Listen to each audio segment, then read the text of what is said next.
우리 스스로 다짐하고 고백하는 마음으로 이렇게 함께 고백하기 원합니다. 넘어질 수 있다, 넘어서면 된다.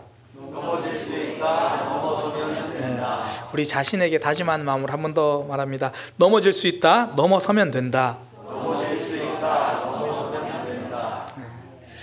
제가 지난 주간에 집에서 아내와 함께 점심을 먹다가요, 라디오를 들었어요. 그 라디오에서 봄이 오고 있습니다라는 내용을 이야기를 하더라고요. 그 이야기를 듣는데 그렇지, 봄이 오고 있지. 그래서 아내한테 여보, 봄이 온다고 하는데 우리 봄을 마중 나갑시다 그랬어요. 그래가지고 점심을 먹고 바로 그 길로 중랑천으로 이 뚝방길로 산책을 나갔어요. 오는 봄을 맞이하러. 이렇게 마중을 나갔더니 아니나 다를까 그 목련이 이렇게 벌써 꽃봉오리를 다 준비했어요. 조금만 있으면 꽃을 보여줄 것 같아요. 그리고 이 성질 급한 개나리는 벌써 피었어요. 막 다 피진 않았는데 성질 급한 애들은 벌써 이렇게 좀 피었어요. 와, 봄이 온다더니 마중 나가서 진짜 그 봄을 먼저 좀 만날 수 있었습니다. 근데 혹시 오늘 지금 비 오는지 모르겠는데 일기예보 보셨나요? 내일 영하로 떨어집니다. 또 뭐 일기예보 요즘 종류가 여러 가지라서 또 어떤 일기예보 보니까 화요일도 영하로 떨어진대요. 근데 괜찮아요. 봄이 오고 있으면 겨울이 막아서지 못합니다. 아무리 잠시 영하로 떨어지고 그래도요, 따뜻한 봄이 찾아와요. 제가 계절의 봄을 이야기하려고 하는 게 아니라 우리 신앙의 봄도 그렇게 찾아온다라는 거예요. 때로는 잠시 영하로 떨어지는 것처럼 내 신앙이 주춤하기도 하고, 때로는 애써 결단한 그 꽃 피운 꽃이 다시 져버리는 것처럼 그렇게 좀 힘겹기도 하지만 하나님 우리를 붙들고 계십니다. 그러니 우리 신앙에도 봄이 찾아옵니다. 우리 삶에도 봄이 찾아와요. 저는 이 원리를 우리 모두가 신앙생활에서 꼭 붙들고 기대하며 살아가기를 소망합니다. 실제로 우리의 모습 보면 그래요. 지금은 좀 내 삶이 겨울인 것 같고 내 신앙생활이 좀 제자리걸음인 것 같고 그럴 때가 있죠. 그러나 하나님이 우리를 붙드시니까 결국 우리는 다시 회복될 거고요, 우리의 삶은 다시 전진하게 됩니다.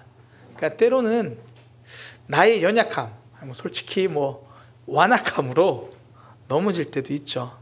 그러나 넘어서면 됩니다. 하나님이 붙들어 주시거든요. 오늘 설교 제목이에요. 넘어질 수 있다, 그러나 넘어서면 된다. 오늘 본문이 그 이야기를 합니다. 에스라 마지막 부분이거든요. 오늘 에스라 이제 끝이에요.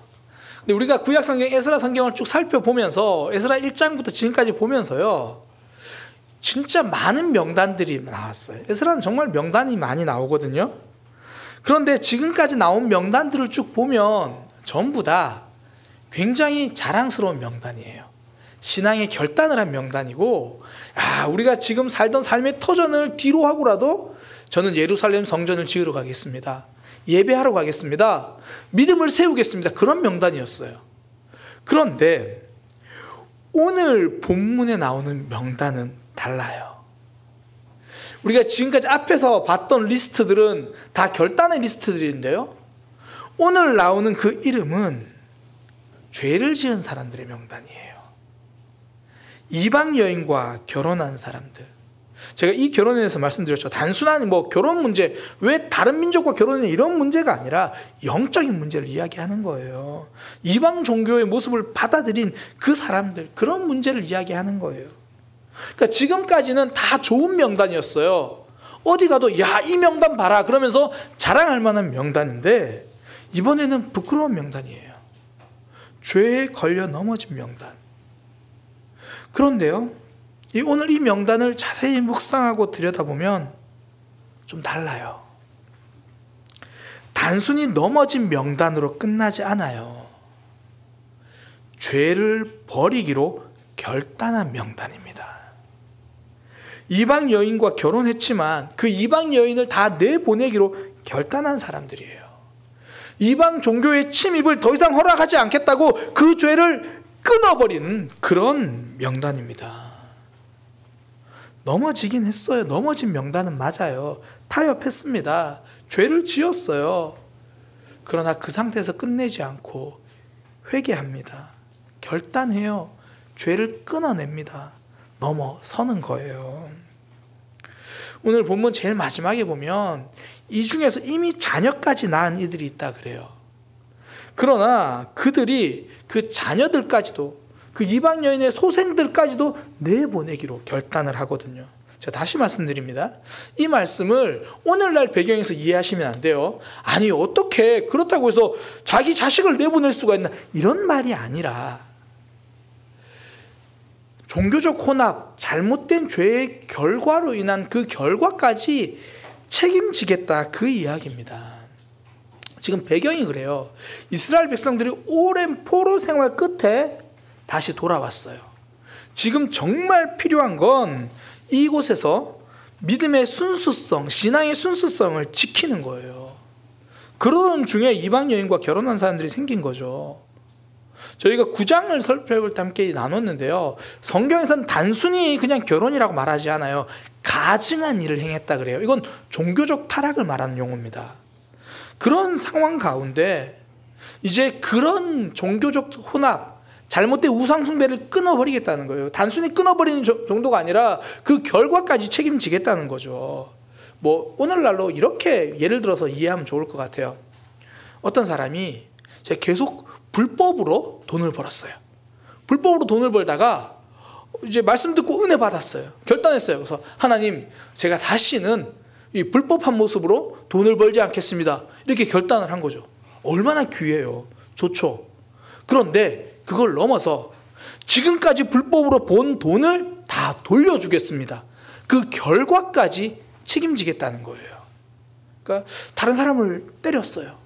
다시는 내가 폭력을 쓰지 않겠습니다. 이걸 넘어서 내가 때렸던 사람들 다 찾아가서 사과하고 그 결과까지 책임지겠다, 여기까지거든요. 오늘 본문에 있는 명단의 사람들이 한 결단이 그런 거예요. 이게 진짜죠. 비록 죄에서 넘어지긴 했습니다.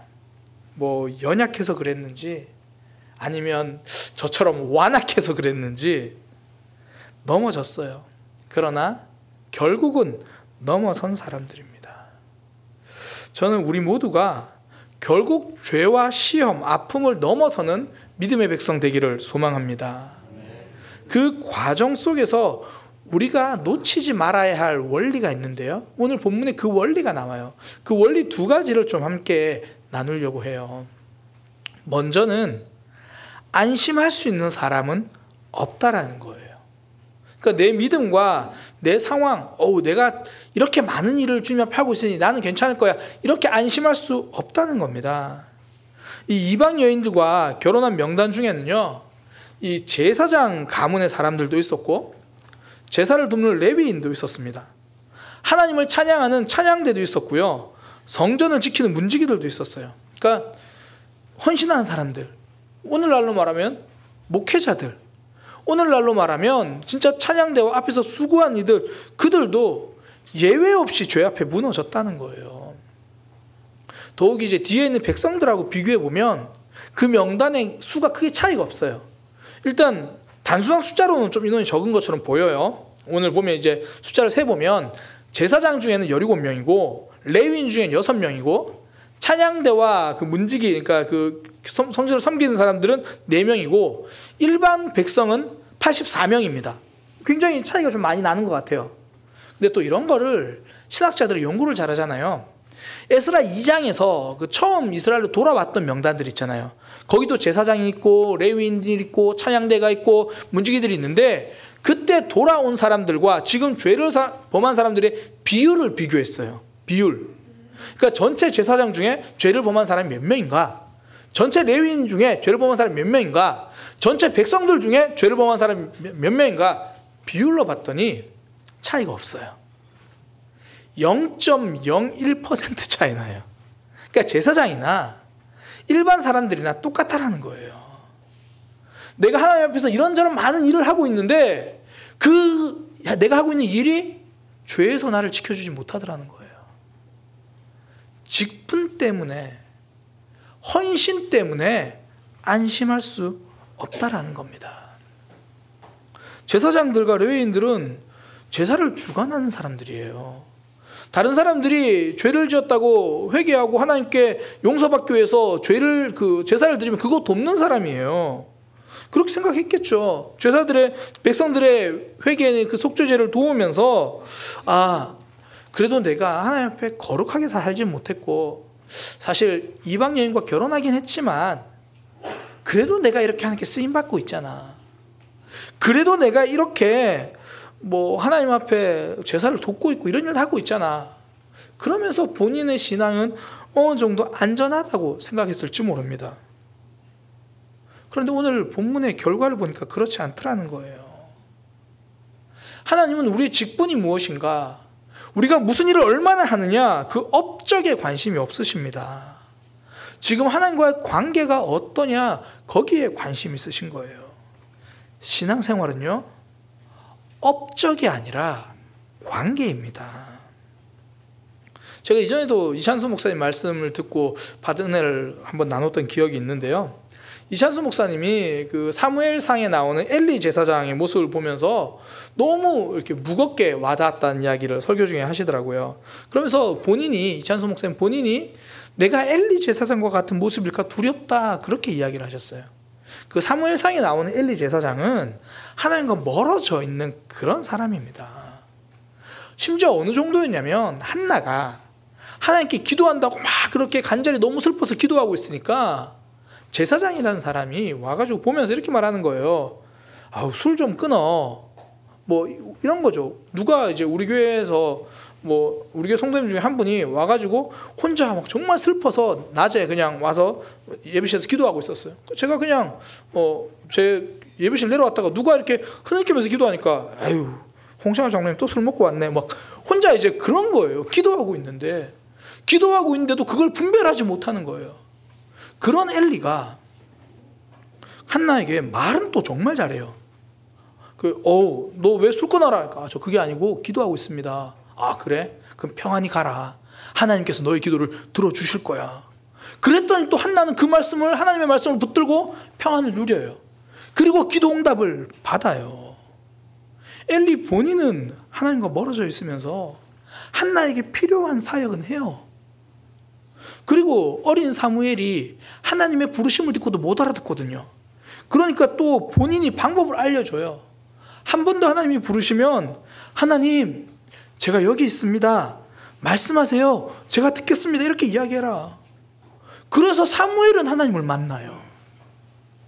다른 사람들이 하나님을 만날 수 있도록 많은 일을 해요. 업적은 많습니다. 근데 정작 본인은 하나님과 상관없는 삶을 살아요. 저도 하나님을 붙들지 않고 사역하는 순간 엘리 제사장과 다를 바가 없을 수 있다는 거죠.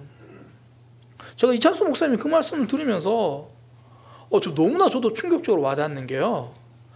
그전까지 저는 제 마음속에 제가 하나님 앞에 신실하지 못하니까 그래도 부족하고 연약한 사무엘이라고 생각을 했어요. 근데 그 말씀을 듣는데 내가 과연 엘리가 아니라고 말할 수 있겠나, 그런 생각이 드는 거예요. 사역하다 보면 그럴 때 있잖아요. 하나님이 부족한 나를 쓰셔서 그래도 저 영혼이 하나님을 만나고 하나님을 알아가고 사역은 계속하고 있어요. 그렇다고 해서 내가 하나님을 만나고 있느냐, 이건 다른 문제라는 거예요.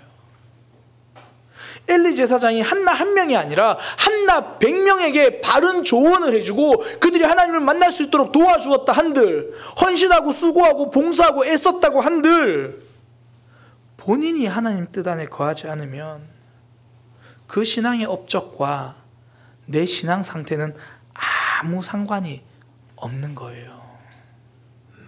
사단은요, 신앙생활에 업적 마일리지를 쌓는 것이 우리의 신앙이 좋아지는 거라고 자꾸 속여요. 그러니까 교회를 열심히 했으니까, 그래도 예배는 한 번도 안 빠지고 내가 이 자리에 앉아 있으니까 그러면 신앙이 안전해지지 않나. 솔로몬은요, 하나님의 성전을 짓고도 하나님과 멀어졌습니다. 오늘 본문에 있었던 이 명단, 이 사람들을 전부 처음에는 하나님의 성전을 짓겠다고, 신앙을 바로 세우겠다고 이스라엘로 왔던 사람들입니다. 하나님은 우리의 업적을 보지 않으세요. 우리가 하나님 앞에 어떤 모습인지를 보십니다. 얼마나 예배에 꾸준히 출석했는가 참석했는가를 보지 않습니다. 한 번이라도 하나님 앞에 진실하게 예배하고 있는가를 보십니다. 믿음은 출석 도장, 업적 도장 마일리지 쌓기가 아니에요. 하나님과의 관계 깊어지기입니다. 어떤 목사님이 이 말씀을 묵상하면서 그런 얘기를 하시더라고요. 나는 무대 울렁증이 사라지지 않기를 원한다. 사실 목회자면 사람들 앞에 설 일이 많잖아요. 하다못해 매주 설교를 해야 되잖아요. 근데 무대 울렁증이 있으면 안 되죠. 그런데 그 목사님이 하시는 말씀, 매주 말씀을 전하는데 무대 울렁증이 사라지지 않기를 원한다. 두렵고 떨리는 마음으로 서기를 원한다는 이야기죠. 제가 그분의 이야기를 듣는데 정말 사역자들은 많이 공감이 돼요. 처음에 앞에 설 때는 두렵고 떨리니까 기도하면서 서거든요. 찬양 인도하는 이들과 많이 이야기를 나눠봐도 그래요. 처음 찬양 인도를 하면 자신이 없으니까 기도해요. 자신이 없으니까 막 정말 준비해요. 그렇게 한 6개월, 1년 찬양 인도를 하다 보면 기도 없이도 가능하거든요. 기도 없이도 콘티를 짤 수 있거든요. 기도 없이도 찬양곡 잘 선정할 수 있거든요. 그냥도 되더라는 거예요. 무대 울렁증이 사라졌습니다. 하나님을 향한 떨림도 사라졌습니다. 오늘 본문에 등장하던 제사장, 레위인, 찬양대 전부 이 무대 울렁증을 놓친 사람들이잖아요. 하나님 앞에서 나를 돌아보지 못했어요.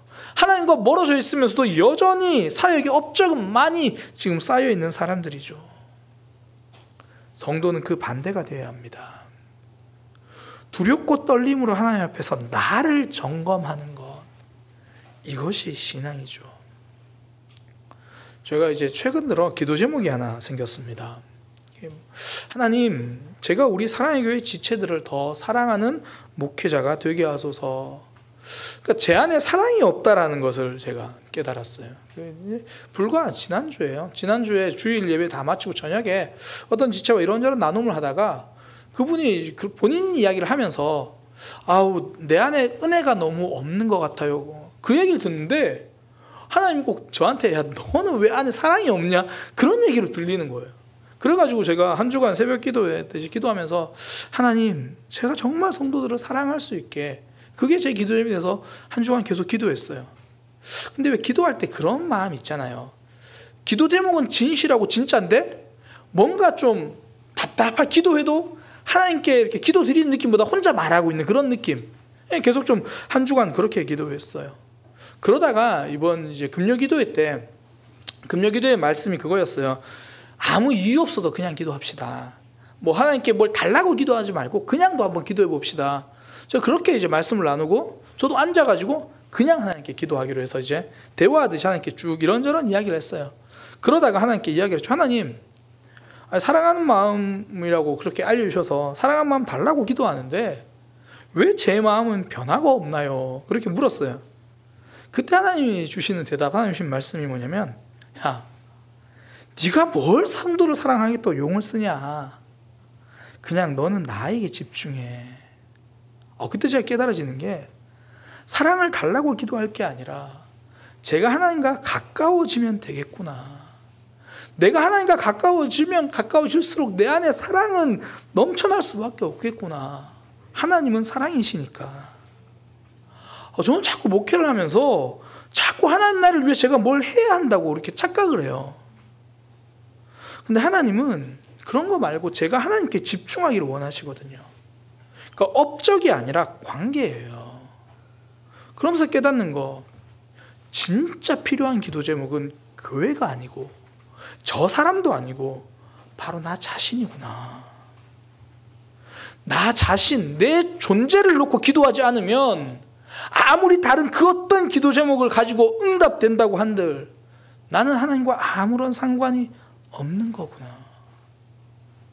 반대로 나 자신을 놓고 하나님께 기도할 때 그때부터가 우리 신앙은 안전해지는 거예요. 직분 때문에 안전한 것이 아닙니다. 사역을 많이 한다고 안전한 것이 아닙니다. 내가 저 사람의 영혼을 위해서 기도하고 저 사람이 교회를 나와서 하나님을 만난다고 해서 내 영혼이 안전해지는 게 아닙니다.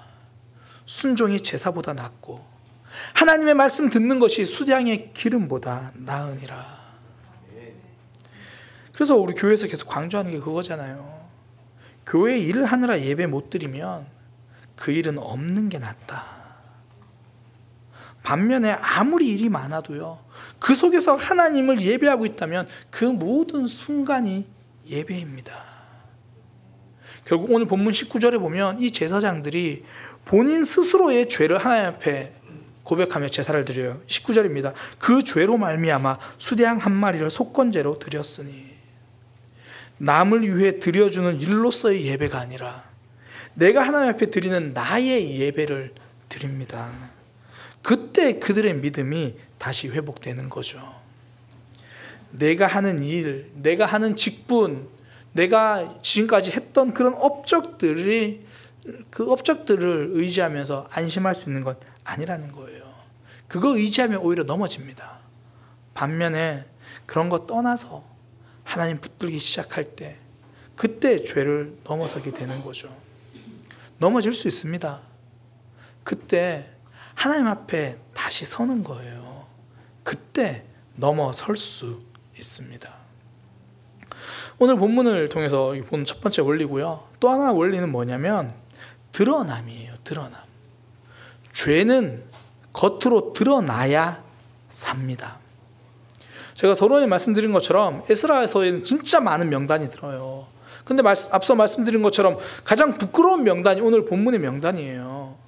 이스라엘 백성들이 이제 에스라의 모습 보고 막 회개하잖아요. 그러면서 맹세하고, 그래서 이제 3개월 동안 조사를 해요. 도대체 누가 이방 여인과 결혼을 했나 3개월 동안 조사하거든요.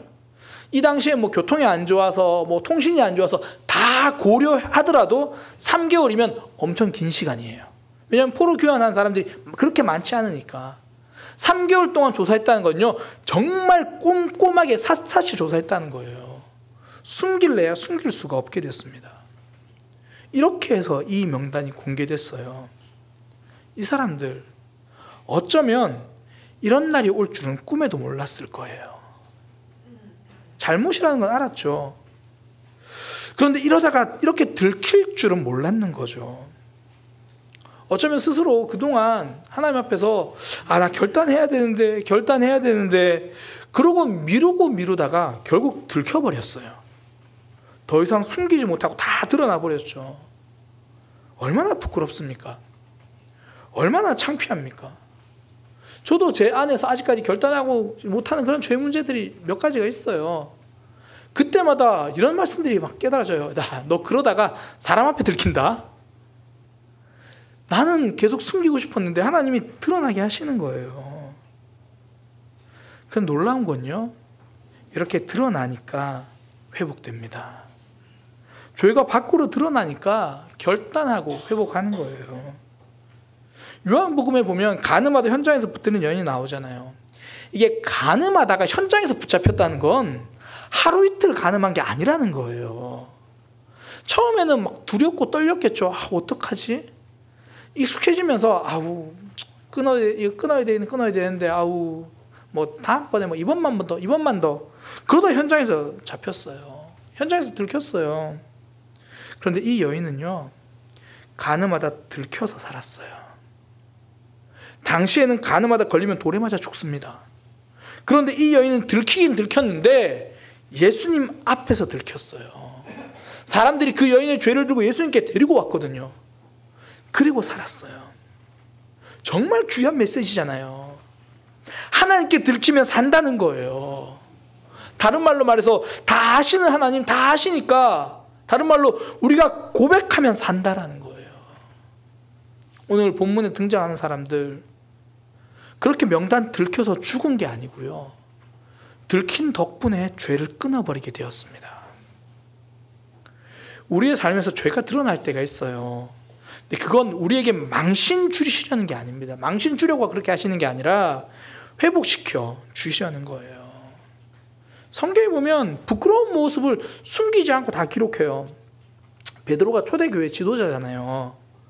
그러면 이 베드로의 모습을 기록할 때 그래서 성경은 이제 예수님이 다 부활하신 이후에 나중에 제자들이 기록했으니까 기록할 때 아우 그래도 요즘 베드로가 잘하고 있는데 좋은 모습만 기록하지 이럴 수 있잖아요. 그런데 베드로가 예수님을 부인한 사건은요, 마태, 마가, 누가, 요한 네 복음서에 다 기록되어 있습니다. 예수님의 태어나심은 마태복음과 누가복음에만 기록되어 있어요.